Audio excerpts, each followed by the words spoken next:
Thank you, Sean. What a joy to be able to be here today on this very special occasion. I bring you greetings from the 5,150 churches of the Nazarene in the United States and Canada. And I'm pleased to be able to represent them and share our deep appreciation for the Tanners and their work here. Carol and I were so pleased to receive the invitation. It has been our happy privilege to spend 1 week in January over the last 10 years, each of those years, with the Tanners. The large church pastors get together for a special conference. And over those 10 years, those 10 weeks, we've had the privilege of having many meals together and many conversations, being in many meetings. And I see my friend Mark Fuller out here. He's one of those fellows who also was on those meetings. But in doing so, Carol and I just fell in love with your pastor. And just to be able to come here and say thank you to him and her for their work, their ministry, their effectiveness, their influence over these last 25 years, it's a rich privilege for us. And I just want you to know that not only do you love your pastor, but the whole church, the 30,000 congregations around the world, if they know the Tanners, they love them too.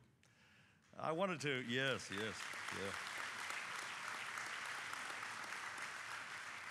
I wanted to just give you a bit of good news. I looked it up this morning early because I wanted to know.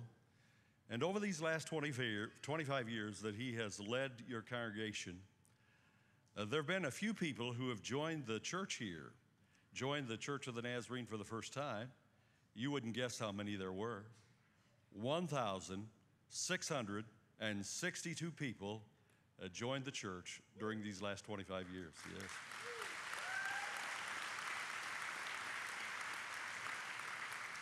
That doesn't even include Nazarenes from other churches that have kind of filtered in here as well. And then even better news, over the last 12 years, 846 people have opened their hearts wide to receive the salvation of Jesus Christ into their hearts. So we rejoice in that. We know the whole congregation had a hand in that. It wasn't just Gene and Tamara's work. It was the work of the Holy Spirit in their lives as he transformed the lives of those 862 people, 846 people, I believe it was. And we rejoice in that. It's my privilege to introduce the person who will give the message this morning. How many times have you preached here, Gene? I don't know. Probably been a bunch. But anyway, he's going to preach again this morning. We love Gene and Tamara Tanner, and please welcome Gene Tanner as he comes to give the morning message.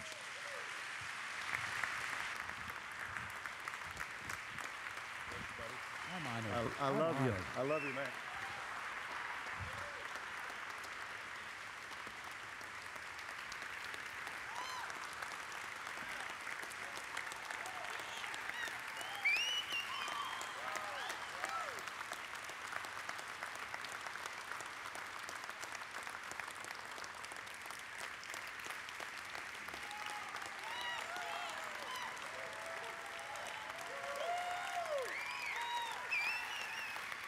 Good night. Do not mess with my emotions. I'm on edge. My daughter, I'll get to my notes in a second, I promise. My daughter, deciding to throw me over the cliff, said, you know, my mom died too young. She said, Grandma's here today. I have her handkerchief. Yeah, thank you very much. Now, I have one more thing I just feel like I need to clarify because there are a lot of guests. Someone might be thinking, so they gave Tammy roses and him a box of candy. You know, all pastors know this. Sometime in your ministry, a single illustration takes a life of its own. Years ago, and my communication style is humor. I think that's the best way to communicate. I don't even remember, it's been so long ago. I think I was preaching something along the lines of temptation. And in Chicago, if you're a Chicagoan, you know about Frango mints. They used to be Marshall Fields, now it's Macy's. They're mints that are out of this world. And I'm a sucker for them. I can't stop. And we were, I think, in Virginia Beach, and Tammy's parents had mailed us our Christmas, and one box was wrapped, and the shape, it was so obviously Frango mints. I think I was speaking on temptation. And Tammy goes to bed early, and I'm a night. I stay up late. And one night, the devil talked to me. Oh, it gets funnier. Hang with me. I said, you know, if you took just one, you could shake the box up and she won't know. And so I slipped the wrapping, pulled it out, and took one, then shook the box and put it back. And I thought, she'll never know. It was great. The next night, the devil came and said, you know, she won't miss two. Night after night, the devil talked to me. And I listened. So I had this ridiculous line, Christmas morning, I'm dying because half the Frangos are gone. She opens the box and she has this 1 second of shock. And I said, your cheap parents sent us half a box of Frangos. Yeah, I did.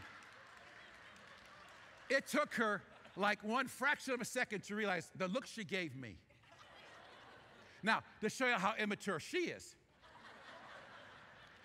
she divided exactly. I had like 4 left. She divided exactly, and she's so disciplined, she can make a half a box of Frangos go for like months. So she would see me pulling up. She'd eat a Frango and greet me with, hello. Yes, yes, see? Now I'm the victim. One night when I went to bed, a Frango wrapper was laying on my pillow, just to torture me a little more. So anyway, years ago, I told this story. I think I was talking about temptation and all that, and it was funny. This church is such a unique church. If they find out something the pastor likes, they want it. Every Christmas, we got like 5 or 6 boxes of Frangos. We love that story. And so it kind of is a fitting farewell for the board to kind of tease back and say, and here's a box of Frango mints. If you'll go to my office right now, there's 2 boxes waiting for me there, so that makes 3. Okay, to the notes. Let's actually use them. It dawned on me, in the 1970s, I was getting my first district license. And I had to go for my first district interview. And the interview was at Valparaiso Nazarene Church. The old church at Lafayette and Monroe. I went for my first license interview to get my district license, working towards ordination. And who knew I would pastor it for 25 years? After 40 years, I don't want to preach, but I really want to reminisce. I think it's hard to believe 25 years. And those numbers that Dr. Broadbook shared, I thought, whoa, my word, that was good. But I think the thing that most touches me, is because I'm a sentimental, I got to be a generational pastor. I've dedicated a baby and gave it back to the mom, and I dedicated her when she was a baby. I thought about so many incidents in it. I think I want to share just 4 life lessons that have shaped me. I think they're good for pastors, but I think they're really good all across the board. For any endeavor, these life lessons are valuable. After that, I'm going to reminisce a bit, but first let me give you my 4 life lessons. My first life lesson was because of my cousin, Wally. Wally is a high-level executive at Standard Oil. I mean, muckety-muck, way up. And I was pastoring Doylestown. When I was there, it was a great run. It went from like 70 to like 170. We were really moving. I was there for 5 years. It was a great experience. And we were running about 100. And my cousin was attending a church of about 100. And I found out that he and his wife left that church to go to, I think, a non-denominational. So here's the guy that leaves the Nazarene church, who's probably incredibly valuable to that church, his leadership, his financial backing, and all that stuff. So I came home, and I called Wally. And Wally, even though he's a little older than we've always had a good relationship. I called him. I said, you know, can we go to lunch? I want to pick your brain. So he said, sure. So I got to go to his office in the Standard Oil building. I had a great line. I mean, he's way up there. It's so plush. I walked in. I said, where's the gift shop? So we went to lunch, and I said, you know, I don't want to press it, and I don't want to embarrass you, but I'm really curious. I pastor a church about the same size as the church that you felt like you needed to leave. Could you teach me something? Why did you leave the Nazarene church? And he said, I remember clearly, he said, do you really want to know? And I said, well, yeah, even though you're paying for lunch. And he said, you know, my relationship with Christ is here. And even though my role at Standard Oil is very high, it's here. But Standard Oil does things so well, so prepared, so professional. My little church, the pastor is never prepared. I feel like he's thrown it together at the end of the day, last night. When it's time for the offering, he goes, well, we ought to take the offering. Steve and Ralph back there, could you grab some plates? And someone's singing a special, and I could walk in and there'd be a bulletin from last week in the pew. All that stuff. I'm not a church snob, but my spiritual life is more important than my work life. And that was treated so slipshod as if it wasn't important. It was hard for me to function. And I remember he said, if you ever want to have professional type people, be prepared. Take care of every detail, because they notice that kind of stuff. To this day, if Tammy and I are visiting a church and there's a bulletin board and it's like June and there's something on the bulletin board that happened 2 months ago, we'll both say, Wally wouldn't go to this church. I got off of the wrong foot, I think, in Virginia Beach. My first Sunday in Virginia, and the first Sunday, everybody wants to come see who the new guy is. We had just a small staff. It was kind of a smaller church, obviously. And I like to come to church early Sunday morning. I like to get here, get my mind right, think about the sermon, pray, walk around the room. I have a little adrenaline. I got to Virginia Beach first. I'm walking around the building. I'm excited. It's my first Sunday. And I saw some garbage on the floor by a pew. And I thought, well, and I began to pick up garbage.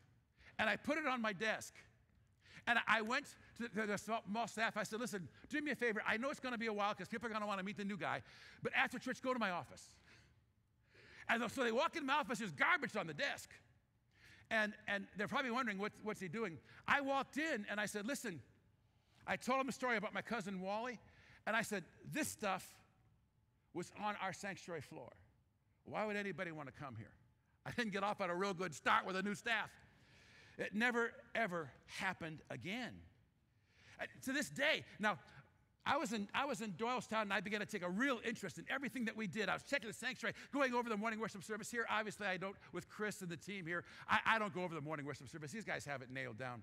But those old habits, every Saturday, I walk this room, just looking at are the pew cards straight? I walk the parking lot. Is there any garbage? I don't want people to put up and see garbage. I check the welcome center table, and Julie and her team are phenomenal. There's never anything to be fixed, but I got to check it. I check everything. I drive my staff nuts. So I want to confess here, it's not my fault. Blame Wally. And as a public service to my staff, my cousin I'm so close to has actually flown up from Arizona. Wally, stand up for a second.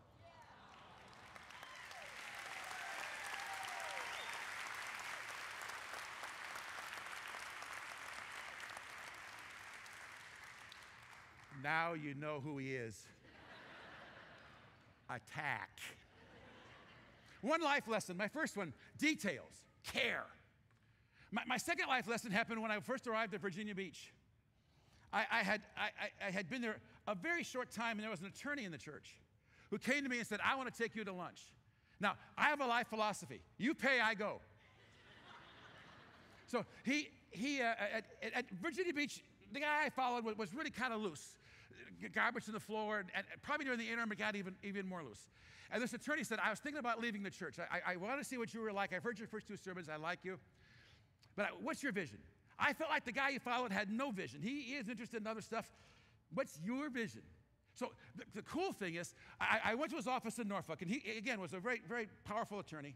But the office was laid out strange. When you walked in, it was like a narrow walkway, and then you turned into his office. But at the corner of that walkway, there was a frame with a saying. And I thought, this is designed for everybody to see. And the saying was, an attorney's only property is his time. An attorney's only product is his time. And I thought, I wonder what Barry charges an hour.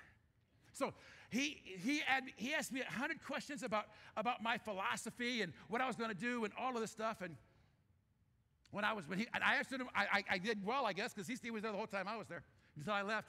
But then I had a question. I said, Barry, your sign made me think a little bit. I'm a pastor. If your only product is your time, what's my product? I thought he'd have to think a long time. 1 second. He said, integrity. You can make mistakes. He said, Virginia Beach First is a great church for forgiving mistakes. They won't hold it against you. We're really good about that. You can even preach a couple of bad sermons. I'm thinking, hey, you don't know who you're talking to here, pal. You're human. But if you break integrity in one of three areas, leave. He said, confidentiality.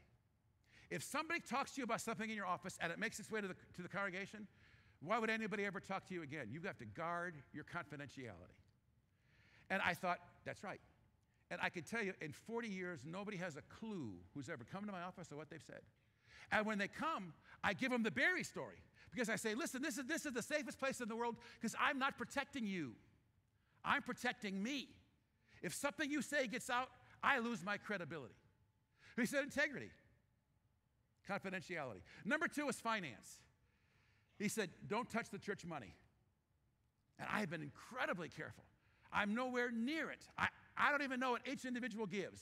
I see the bottom line, so I can track where we're going and the tendencies, but I've stayed as far away. When the money is counted here at Valpo, I don't even go in the room. When money is taken to the bank, it's never in my hands. Nothing ever touches my hands. I've got as far away from the money as I possibly could. Even the inference, even the perception was not going to be there.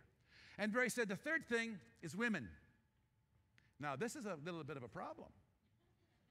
Not that I'm all out there, but everybody's comfortable with who they are. At my heritage, my family is an incredibly physical family. We hug. Even if we saw each other yesterday, we hug again. We're a very physical family. I hug my girl cousins. I hug my boy cousins. We just hug. I was raised in a physical atmosphere of expressing love physically. And I realize not everybody. So I've had to be careful because if maybe a woman has come that hasn't been here for quite a few weeks, my instinct is just to hug her and tell her how much I missed her. I've been very careful. I still do that, but I hug every woman as if she's my sister. Goes back to caring about integrity. We had one episode in my life that I thought I would share, and I didn't ask Tammy for permission, so it's going to be kind of fun. There was one kind of quasi-lover situation in my life. Now, it's not a secret that Tammy and I speak for cruise lines. It's been a wonderful treat for us because it's given us the opportunity to see the world. And when a cruise ship goes to a particular port, the bad news is you're not there for 5 days. You're there for a day. You arrive at 8 in the morning, you leave at like 6 at night, so you have 1 day. And so we always say it's a snapshot. We're going to get a snapshot of the city. And we have kind of a meeting between Tammy and I. What do you want to see? We got 1 day. And we kind of decide, because we always leave saying no regrets.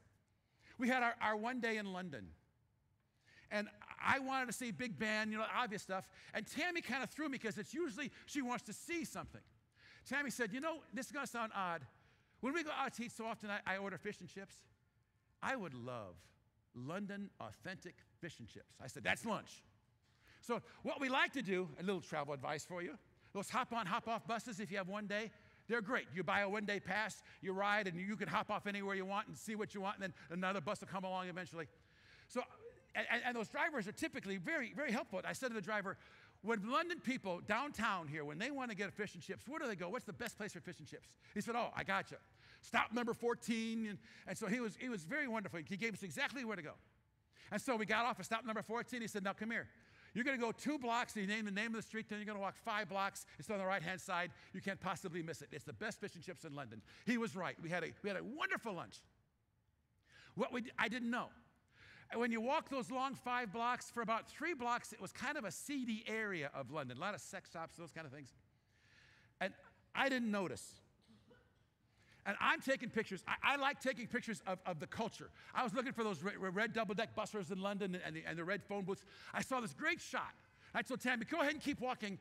I want to get this picture.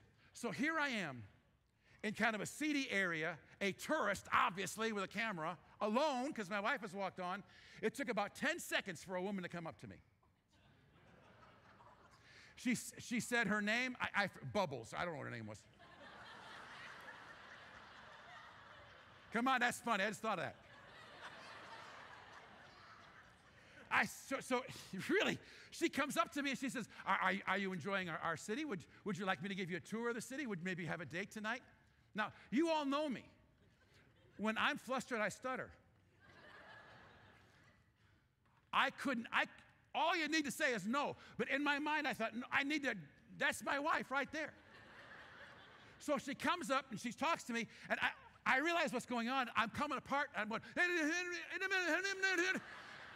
it's the old honeymooners, you know, with Ralph Cramden. So Tammy hears me.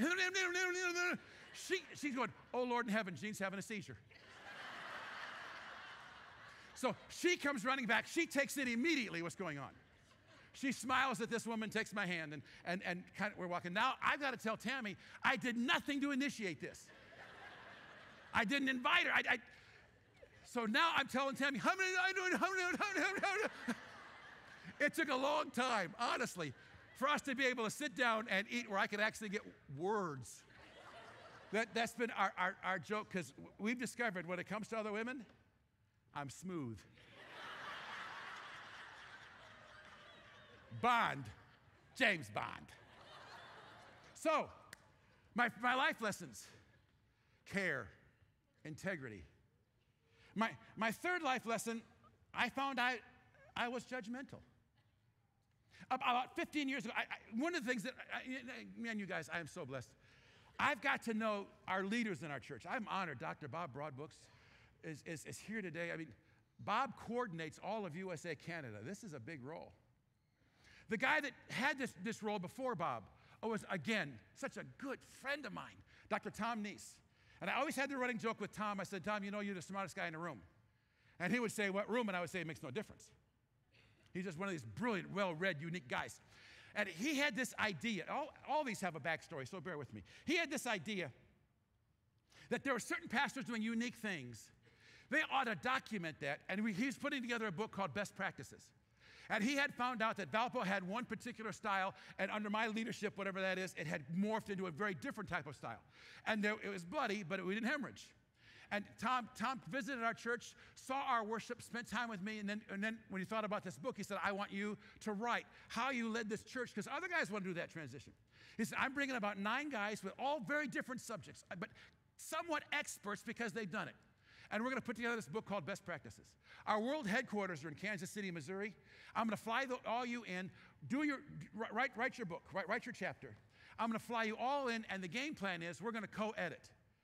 We're going to have our meals together, and we have a room. The table's going to be like a big U, and you're going to read your chapter. And the other guys who are pastors are going to hear it for the first time, and they're going to take notes and say, I got this, I didn't get this, I love this, I did. And you're going to all co-edit. You're saying, Gene, was that boring? No, it was great. It was so much fun. And the hotel, I mean, it must be the hotel that our headquarters uses to bring the dignitaries, because it was swanky as all get out. And the people there, I mean, it was no jeans, no T-shirts. It was all button-down shirts and sport jackets. And Tammy knew when she dressed me, so I didn't embarrass you. But pastors, you know, there's a fraternity. We become close, and then a guy gets a call to another church somewhere else, and friendships have to put on hold. I walked in to be a part of this thing, and here's a friend of mine who was a pastor that was so close as a friend I hadn't seen for years. Like, are you part of this? Are you part of this? So we're hugging each other. I'm a hugger. So we're sitting down talking. How's your wife? How's your church? Kind of catching up. It's just a glorious time of reconnection with my friend. And pastors, when we have to, can go ventriloquist. Because he was facing the door, and he went, look at the door. Look at the door. So I looked, and in walks this 20-year-old something, this kid from Mars. Old T-shirt, ready jeans. He didn't fit. His hair was not a color registered in the rainbow. He didn't have an earring. He had a jewelry store. I mean, pierces, tats. See, it's ridiculous what this kid looked like. And it's obviously checking in this hotel, which is so upscale, because he's pulling his luggage behind him. And, you know, I gave the holy,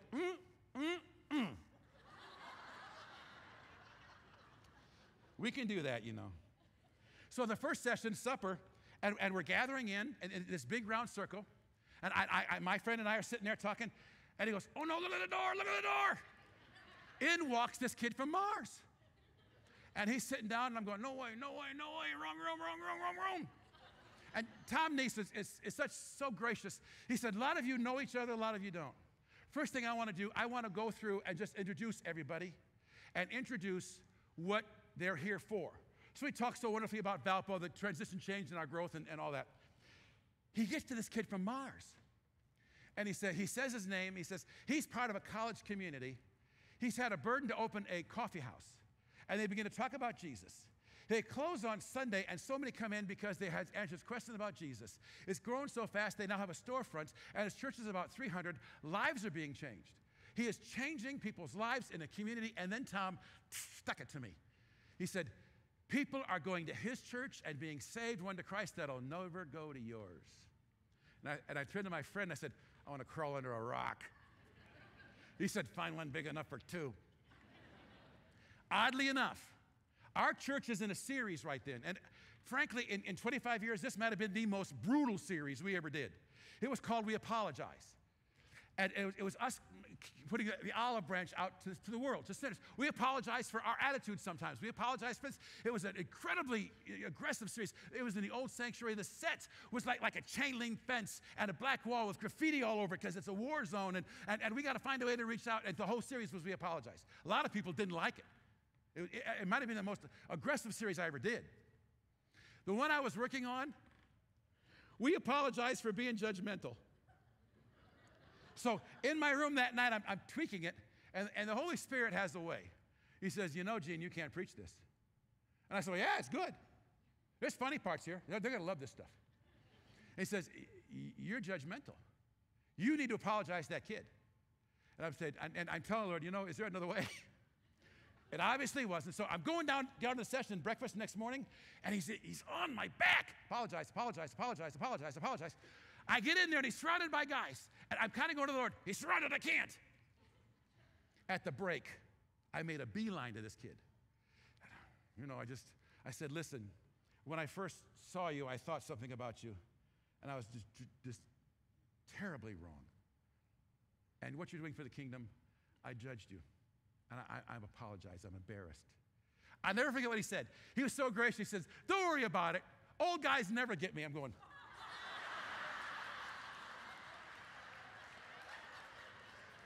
who you talking to there, cowboy?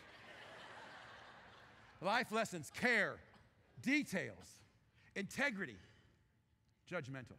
My last life lesson is very recent. It's about a year old. The teacher now is our dog. I learned an extremely valuable life lesson from our dog. Now, again, there's always a backstory. When I married Tammy, I'm reminiscing today, I didn't get Tammy, I got Tammy and her dog. Chips was a German short hair pointer. Incredible, this dog. How smart, catch on to things. He was part of our family. We loved this crazy dog. But when 2 years later, when our son Jonathan came along, Chips thought Jonathan was hers. I mean, it was something to watch. When Jonathan would go to sleep in the crib, Chippy would lay by that crib, and that's when she would take her nap. When Jonathan would wake up, Chippy would sprint to Tammy and poke her nose in her leg. Boys up, boys up, boys up, boys up. Where Jonathan was, that dog was. I mean, they were inseparable. As a toddler, when he took a nap, he would lay down. Chips would run and lay on the floor so he could put his head on her tummy and take a nap. For hours, that dog wouldn't move. And you know, it's kind of traumatic the first time you put a kindergartner on a bus to go and you watch that bus take your boy. Tammy died. Chips died. Chips moaned all day. She finally learned about the time that Jonathan would come home from school. She was bouncing around the house waiting for that boy to come home. I kid you not, one time he came off the bus a little slow in Doylestown. She shot up the bus to go get him off the bus. It kind of freaked out the kids. Because some of you like small dogs, you're wrong. German short hair pointer is about 70 pounds. So when Chips died, I mean, it cut us. I mean, we just bled. So we replaced her with a different kind of a dog. Mistake. Our next dog was Lady, and Lady was stupid, dumber than a doorknob. I mean, you couldn't teach this dog anything. I mean, and she had the personality of a doorknob. She was a loser. No, I'm sorry. When Lady died, we felt like this was our love gift. That dog needed us more than we needed her. So I promised Tammy, because of our Chips experience, which was so gratifying, so wonderful, I promised that someday, somehow, we're going to get another German short hair pointer. I promised a puppy. So a couple years ago for her birthday, I thought I'd scour the country looking for breeders. There's one in North Judson. So I made arrangements, surprised her, and she got a puppy, German short hair pointer. We want to give it a German name, so Heidi is now in our life. Now, to give you 2 seconds, a German short hair pointer is a hunting dog, but we don't hunt. But they're high energy. And their dominant gift is speed. I mean, to watch this dog run is something in motion. There's very few dogs that can run with Heidi. And so in Doylestown, we had this, it was a farming area, this huge backyard, so Chippy could run like crazy. We don't have that here. So we joined the K9 Country Club. And you probably know where it is out on Division Road. So every day, Tammy will take Heidi out to let her run. And you throw a ball, she's a fetch, brings it back. Throw a ball, brings it back. In fact, our dog is the only dog in the world that the neighborhood kids ring our doorbell and ask if Heidi can come out and play. So, all those dogs out there, it's like a junior high playground. They all have personalities, and the owners all know them. They all get along. It's like a separate tribe. It's a unique place out there. But the thing that the owners love, Heidi is the trash talker. Because they all know if we throw the ball, my dog's not going to get it. Heidi's going to run and get it. But what Heidi does, I don't know why, but what she does, she'll run alongside the dog for like 10, 15 yards. Kind of like saying, you might get it. You got a chance. At about halfway, Heidi hits the burner, and boom. That's not the funny part. When she picks up the ball, she waits for the dog, and she puts it right in his face. The owners, we're cracking up. If 5 dogs take off for a ball, Heidi will run with the pack. You guys are doing good. Bang! She will go dog to dog. And when she brings it back, I mean, she's the trash talker. If a new family moves in and brings their dog, Heidi's got to teach that dog who's alpha. Same thing. Run alongside for a little while, hit the burner, put it in his face, run back laughing. A family moved in, and they brought their dog, a greyhound. We threw the ball, and Heidi and the greyhound began to run. And Heidi's jogging, thinking, you don't know what's coming, baby. Well, the greyhound's just jogging. So Heidi hits the gas, and the greyhound's thinking, it's a race. This is what I do.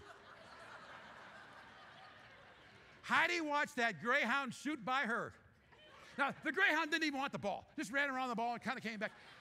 Heidi literally went and picked up the ball and looked back at us like, what in the world? The owners, we're laying on the grass. We can't hardly stand where life is hard. Heidi brings the ball back. I mean, you know, slumps.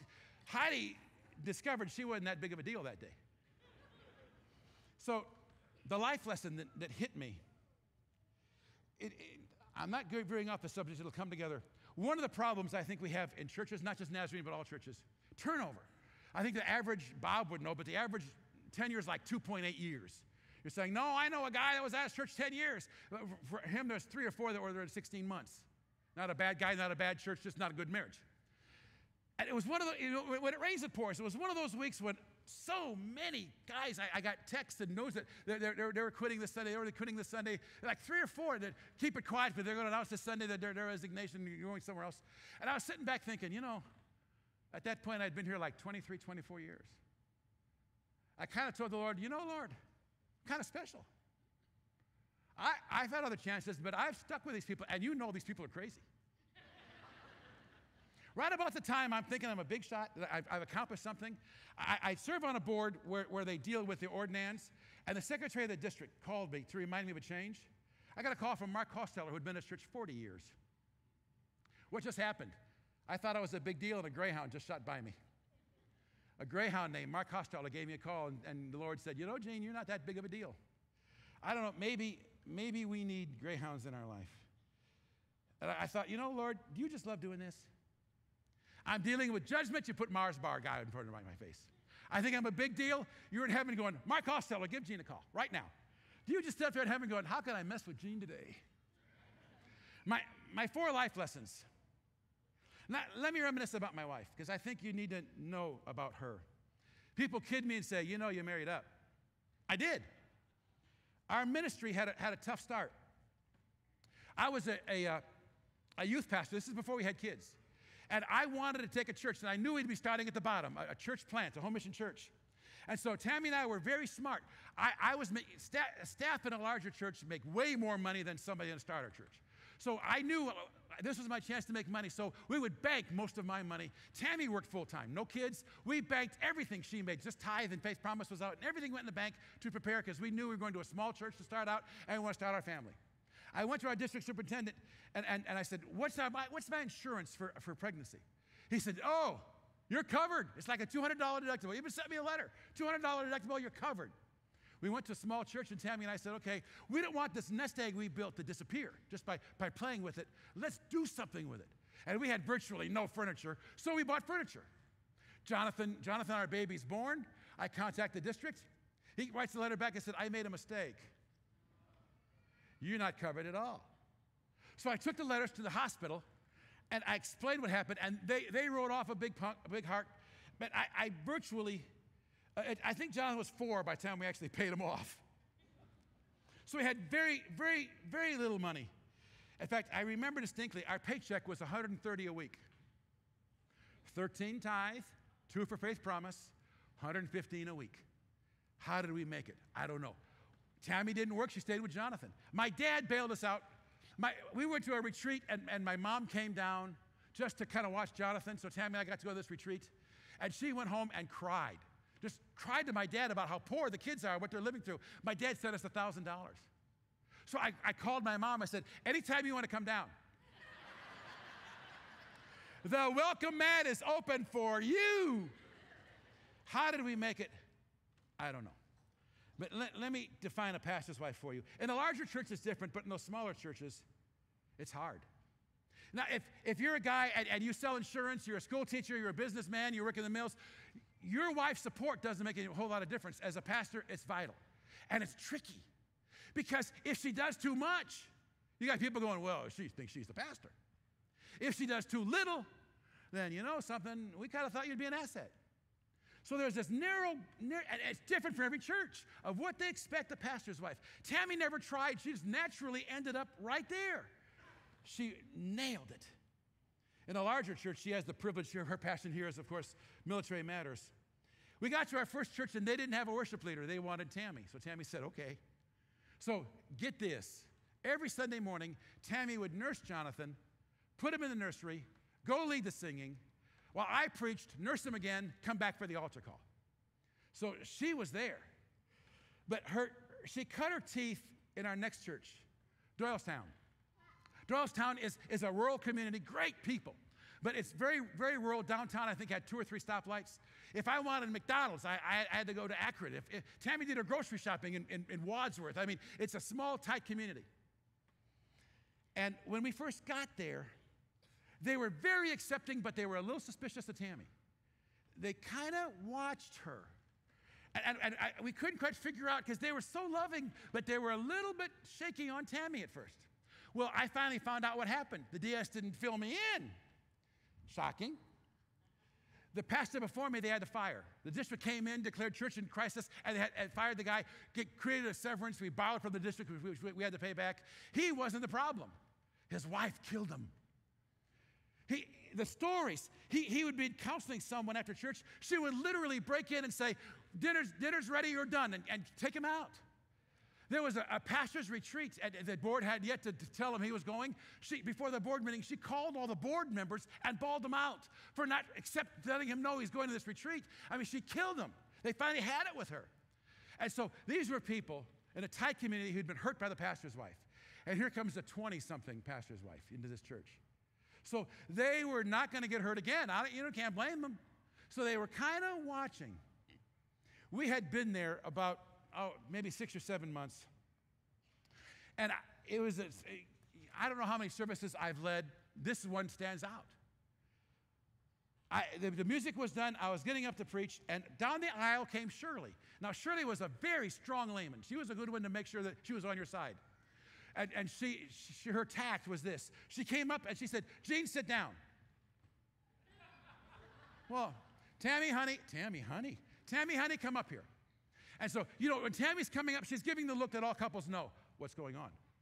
I gave her the look back. I don't know. Now, as Tammy's coming up, Edie Mace is coming up to the side with this great big package. And they brought Tammy up, and they hugged her. They'd been suspicious. And they hugged her, and Edie goes, Tammy, we love you. And they gave her a quilt that every woman in the church had done a square and combined to create this quilt. We went home, and Tammy said, can you believe this? And I said, yeah, they just told you they're sorry. I knew Tammy cut her teeth. You're saying, do you have that quilt today? All of our life, we have the quilt from Doylestown.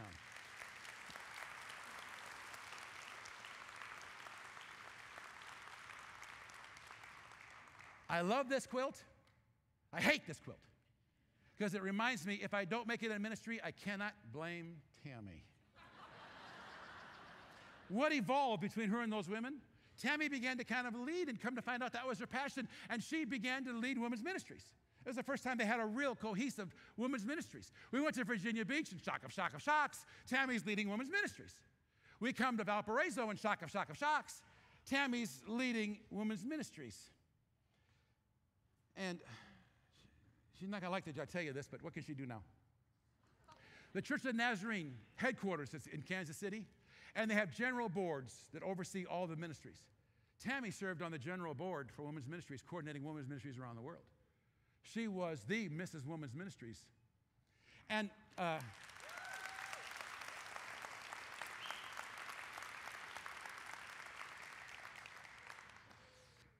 for the first 11 years, Tammy did women's ministries here. And then Bob and Pam Anderson came to our church, and we went out to eat with them, and Pam was sharing her heart, and it was very clear Pam's passion was women's ministries. We came home, and Tammy said, I'm gonna quit. I think Pam should do women's ministries. Because Tammy said, you've always said if a layman can do something better than a staff person, give it up, let the layman do it. And I said, are you sure? This is your heart. And Tammy said, no, I think it's the right thing to do. And I said, Tammy, you do this, you've got to resign the general board because you've got to be active women's ministry. She said, I've already thought that through. I want Pam to be the women's ministry. So she gave it up and gave it to Pam. Now, if you've been part of VNC, you know what happened. Pam was incredible. In fact, she was so good, we hired Pam.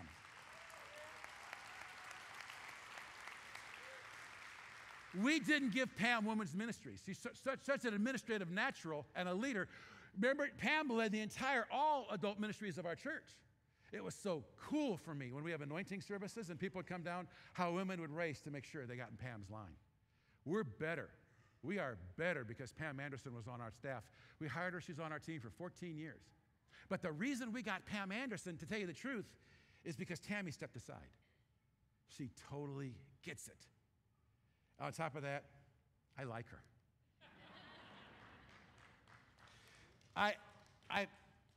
I'm living the dream. I reminisce about my staff. I was a staff guy once, and I learned something. I had a tough boss. He was almost a Jekyll and Hyde. To the church, he was a great guy, but behind the scenes, he was brutal. He never trusted those he hired.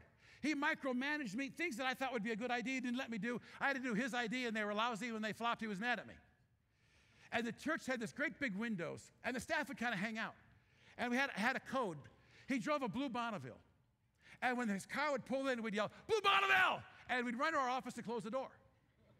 And I thought, if I ever have a staff, I don't want them ever to not hang around with me. Tension wrecks creativity. I want to believe in them. I want to give them free rein. I don't want to micromanage. I want to believe they could do their job better than I could. And by the way, in my life, I bought one new car. I had to buy a blue Bonneville. Let the psychoanalysis begin. There aren't really too many stories about staff. I have to let that go. Enough yesterday. I want to talk about tomorrow. One mistake we all do, we tend to look back and thank God for what he's done. We don't live in expectation of what he's going to do. If we take Scripture seriously, we ought to be in anticipation of what he's going to do next. And the board has so gracious to me, they've given me emeritus status. Let's take a moment. What is emeritus? It's not new. General superintendents of our church, when they retire, automatically go to emeritus status. College presidents, emeritus status. Business CEOs, emeritus status. And even local churches. Up the road, my great friend Mark Royer, his church kind of did the same thing. He was there a long time. When he stepped aside, he's emeritus. Emeritus, what does it mean? I call it Greek for do whatever I want. In reality, it's the opportunity for me to continue on staff. I love going calling. If you're in the hospital, I'm sorry, it's going to be me. I love being a part of what goes on here. I think if you've been here, you can sense we that work here really get along. We really do like each other. And I can tell you about staff meetings where someone was going through something and we all cried together around them. I can tell you about staff meetings where something was silly and we all laughed until we hurt. I get to still be a part of that. And as a pastor, I've had to be careful to be gone speaking of different things because I can't be gone too much. Now I have the privilege of being here, and when I want to be gone, I can be gone to speak and do those things. And I'm going to leave tomorrow, and we're going to be back in 3 weeks. This is my church. I'm here. My role is changing, but I'm here. People are saying, we're going to miss you so much. I'm going nowhere because I don't have an off button. So why would you retire if you got gas in the tank? I think timing's important. I want to retire when people go, you know, you could have went longer. I don't want to retire when you go, thank the Lord. But I have an answer. I thought this thing through. People are still going to come to me for questions. My answer for every question is TTPS. I'm not even going to just TTPS. You're going to come and say, Gene, you know what I think VNC should do? TTPS. Since you're here today, I feel like you have the right to know what TTPS actually means. Talk to Pastor Sean.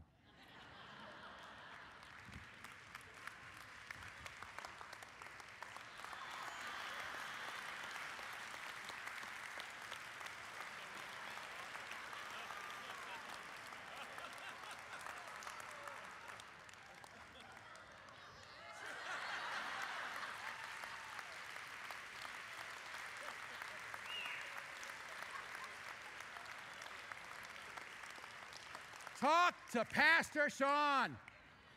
Called unto holiness. Talk to Pastor Sean. Sing it, shout it all day long. Any problem at all, you can talk to Pastor Sean.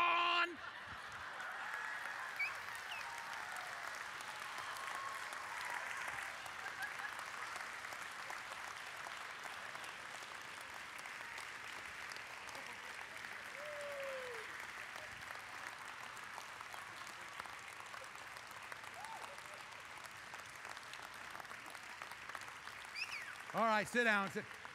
You're not going to beat the Methodists to lunch if you don't stop that. Okay, I got that out of my system. Let's talk. The co-pastor role has worked, but it's been you. You have been incredibly patient with us. You need a singular voice. And Sean and I have been the co-pastor, and people say, well, that was so wise of you. You could train Sean. No. He doesn't need training leading this church. It was really for me. I had to learn to step aside. And I want you to know, Sean has been so respectful and kind. He never once, in the whole couple of years of co-pastoring, came to me and said, you know, I'm ready to take this on. I always initiated, here's what I think you need to start doing now. Was it easy? No. I'll tell you one of the hardest ones. I came to him and said, you know, people come only on Easter. You got to start to become the face of this church. And that's Easter. You do all of Lent. I'm stepping out of that. You know what? I came on Easter at my church, and I'm sitting there, and someone else is preaching. That was hard. On top of that, he was really good. But you need a single voice. One voice, the leader, and that's Sean Evans. I love Sean. He's the story now. Someone say, you know, 25 years, you've pastored this church longer than anybody else. Not true, my friends. Ellie Myers pastored this church for 42 years. Greyhound. And I think about Reverend Leffel after him. That had to be hard. How do you follow a guy 42? Anything you do, that's not Reverend Myers would have done. Everything you do, he's weighed up against the guy that had been here. It's like following Woody Hayes at Ohio State. Reverend Leffel gave this church great leadership. We're here because of him. It was his vision to buy the land out here. After him, Reverend Jordan was absolutely perfect for this church. After him was Gerald Woods. And very few churches can say, you know, as I look back, every single pastor was what we needed. Most churches say there's one guy we had to kind of fix. Not here. All we've done is go forward. And now with Pastor Sean, the story continues. It's hard to fathom when you look around. This started with 12 people. 12 people in a tent, and the best is still tomorrow. I think it's healthy. Families laugh together. I thought I would end with my worst blooper of all time. Didn't happen here. But I think healthy families know how to laugh, and I think we ought to laugh. So as I wrap up my pastoral ministry, let me share my greatest mistake in the history of preachers of all time. Again, there's always a backstory. Tammy and I at college were brought together because of our friends. I was in an apartment with 5 guys. Tammy's roommate was named Tanya Bodie. One of our guys, David Wampler, began to date Tanya Bodie, which brought Tammy in our sphere of friendships. We got to know each other, we fell in love, and we're married. So it's kind of because of Dave and Tanya and their relationship that gave birth to our relationship.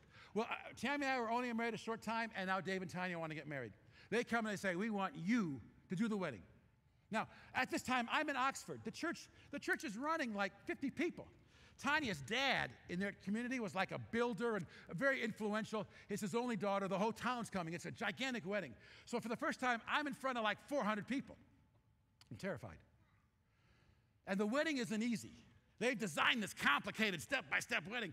And Tammy knew I was up half the night just worried about, I don't want to mess up. It's Dave and Tanya, our lifetime friends. I don't want to screw this up. And so when we came in, I'm standing looking at that gigantic crowd, and I'm used to 50 people. I'm going, they're all looking at me. Dave and Tanya come down. It's high church, high formal. And the plan was for me to do the entire wedding. And then you may kiss the bride. And then I'm supposed to step over here, and her pastor, who's been her pastor for years, comes up, and he's going to give them communion. The first act in their married life is communion. And then when he's done, I'm supposed to come back and say, it's my privilege to be the very first to introduce to you Mr. and Mrs. David Wampler. Simple. So I'm terrified. You messed up the wedding. No. I did the entire wedding flawless. Not one stutter. I'd practiced and practiced and practiced the night before. I was on my game. It was perfect. So when I was done, I went to stand over here where I was supposed to. You know, the clergy stance. They had this table with the elements, and her pastor was going to come up and lead them in the communion. So when I stepped over here, Tammy's the maid of honor. She's right here. She knows how afraid I was, and she, you know, the people can't see what she's doing. They're her back. So she's kind of going, oh, I'm so happy for you. And I'm going, yeah. But I didn't break the clergy. Her pastor comes up, and this guy's experienced, smooth as silk. He doesn't just do communion. The guy, he's talking about the precious body of our Savior. And Jesus died on the cross for you, Tanya, and died on the cross for you, David. And now that you're married, the two of you as a team, as a couple, he died on the cross for your home. The precious body of Jesus that was broken. I mean, he's really good. Finally, he looks over his shoulder, which means I hand him the communion, the wafers. Dave takes a bite, Tanya takes a bite. He gives it back to me. My mind is stopped because I can't make a mistake. Just put it on the table. He starts in on the blood, going back to the blood of time of Exodus, on the door frames. And the blood has always meant our salvation and our protection. And he's gone and gone and gone. And he finally looks over his shoulder, and I go, okay, give him the chalice. And it's a fancy wedding. It's a fancy chalice. As I look at it, I realize, I don't want to go fast because it's full to the brim. Some idiot has filled this thing for them to take a sip. So I'm going very careful because I'm not making a mistake now. It's about over. I give him, he gives it to Tanya. She takes a cute little sip. Dave takes a little sip. He gives it back to me, and for some reason I went, I chugged it.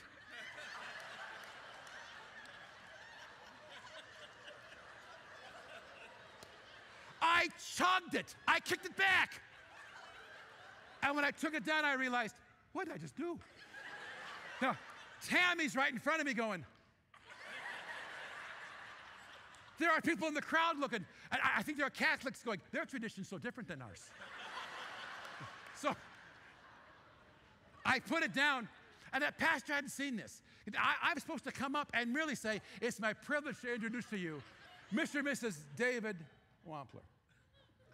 But the pastor looks back at me for my signal to come up, and he does a double take, because what I don't realize, I'm purple all around my mouth. So he's looking back at me like, what just happened? So I come up with purple all over my face. It's my privilege to be the very first to introduce to you Mr. and Mrs. David and Tanya Wampler, the greatest blooper of all time. Now you're saying, Gene, you made that better than it was. Is that really true? I can authenticate it.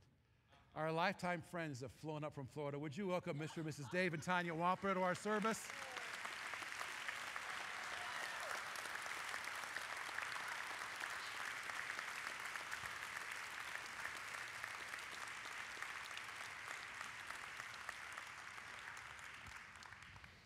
The $1 million question, was that the truth? Oh, yeah.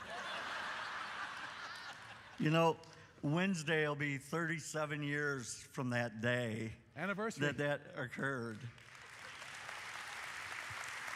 It, it was an epic day. It was an epic day. It was picture perfect. The sun was shining. Everything, like his first point, everything was organized. Tanya did a great job with that. And everything was going smooth. And then that happened. And the end of the day, everything throughout that day was perfect. But, you know, I got to tell you, Gene, 37 years we've been dealing with I was like this. 15. Yeah. We've had a lot of conversation, but I've never really, let you know how bad that was. My friends! Tanya, she's been on the verge of bitterness about it, I got to tell you. So we decided that today, it's an epic day for you. It's also going to be an epic day for us because we're going to let go.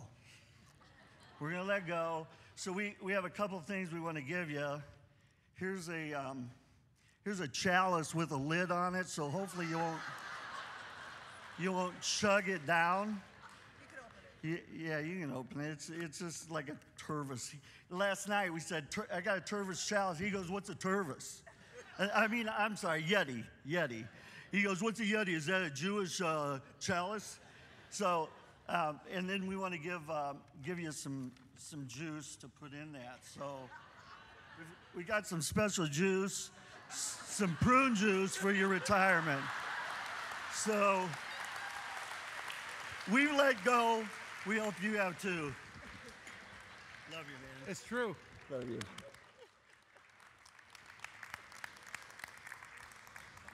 Let me end with my life verse. Psalm 84:11. The Lord God is a sun and shield. He gives grace and glory. No good thing will he withhold from those who walk uprightly. In 40 years of pastorate, he's not withheld one good thing from me. I love being a pastor. And I, for 25 years, have loved being your pastor. And now it's time for my pastor to come on up, Sean Evans.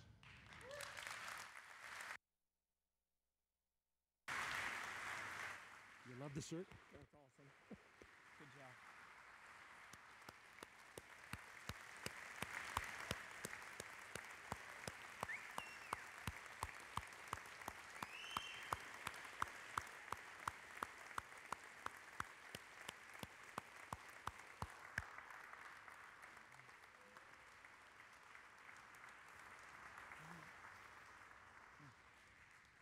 He's not going to stand for that trash up here.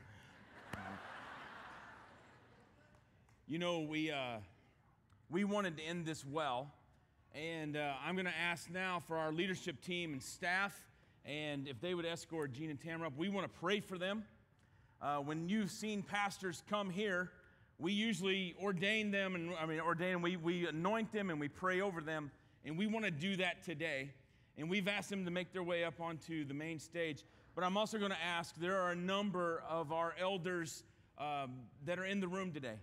Maybe your friends, your family, you've come in to be a part of this special day. I'm going to ask you if you would make your way onto the stage as well and to be a part of this service this morning and come on in and pray. And so if you would make your way up either one of these steps here on the sides as we gather around Gene and Tamara. Also, we've asked, as a little bit of a surprise today, we've asked someone to pray for you and Tamara and Julie and Nate. I know you're up on the stage somewhere too to come and be a part of this. We've asked Tom Neese to be a part of the service. Now, he can't see you, I think, or maybe he'll be able to see you, or he can't see us, one or the other. But Tom, are you with us? I'm here. All right, Tom. Tom has been a leader in our church. He's been a mentor to Gene. And we've asked so much, Tom, if you would lead us in a time of prayer this morning. Well, thank you, Pastor Evans. It's such an honor and privilege to join this celebration for Gene and Tammy, who are beginning a new chapter in their life. I met Gene years ago when I heard the stories about Valpo, and I came for myself to see this remarkable church that has evolved under his servant leadership. And so in gratitude for all that has transpired through these years, Let me offer this prayer. Lord, we give thanks for your servant Gene, through whom you have blessed so many people through his years at Valpo. We give thanks and faithful to your call in his life and inspired by a spirit of imagination that continues to guide this great congregation and community of faith. And we give thanks you gave him a voice through which your word has been heard, and that strengthened and sustained him through the many years. And you have surrounded him with the prayers and support of this faith. And now we can pray that you would speak to through Gene. Bless Gene and Tammy with joy the Valpo days. Hold them close to one another and those with whom they love and live. And now, Gene and Tamara, the Lord bless you and keep you. The Lord make his face shine upon you and be gracious unto you. The Lord, may he lift up his countenance and give you peace. Amen. Amen. Thank you, Tom.